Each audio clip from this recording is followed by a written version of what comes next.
چلو ایک لطیفہ بھی سنا دوں۔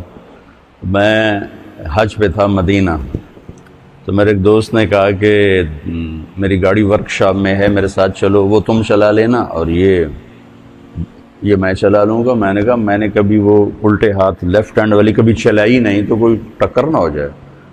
کہنے لگا اس میں کیا، ادھر بیٹھو یا ادھر بیٹھو، تمہیں چلانا تو آتا تو ہے لیکن اندازہ کوئی نہیں ہے۔ اور نہیں کچھ نہیں ہوتا، چلو چلو۔ میں کہا چلو۔ اب وہ چل پڑے، تو ایک بدو کسی سڑک سے نکلا، اور قاعدہ یہ ہے کہ آپ تھوڑا سا پیچھے روک کے دیکھو آنے جانے والوں کو، کلیئر ملے تو چلو۔ وہ بدو بادشاہ اس نے اندر ڈال دی گاڑی، اور مجھے آئیڈیا نہیں ہے، پہلی دفعہ میں اس طرف بیٹھ کے چلا رہا ہوں، تو میری گاڑی کا کونا اس کے بمپر میں لگا۔ وہ گاڑی تھی شیورلیٹ بڑی، تو بمپر اس میں پھنس گیا اور اس کو گھسیٹ کے لے جا رہا۔ اب مجھے کھڑ کھڑ کی آواز آنی شروع ہوگی۔ میں نے کہا یہ کیا چکر ہے، یہ کھڑ کھڑ کیا ہو رہا ہے؟ میں جا رہا ہوں۔ تو بدو نے پیچھے سے گاڑی بھگائی، اور ایک دم جو میں چلا گیا نا کوئی تو 1 فرلانگ 1.5 فرلانگ اسے آگے آ کے بریک لگائی۔ میں کہا ابھی لگتا ہے کام خراب ہو گیا۔ تو نکلا غصے سے، تو مجھے سمجھ میں آ گیا کہ شاید اس کی گاڑی کا کوئی چیز پھنس گئی۔ میں نے کہا پتر ہوں بالکل تو ہوں عربی دا ایک لفظ بھی بولیا تو تیری خیر نہیں۔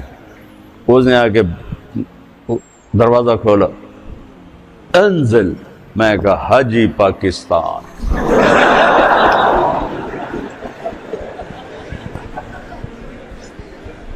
اس نے پھر کہا انزل۔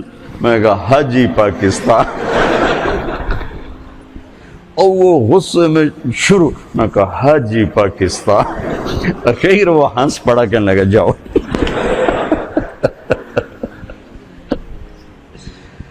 تو یہ مثال مجھے یاد آئی، اور پرانا واقعہ بھی کب کا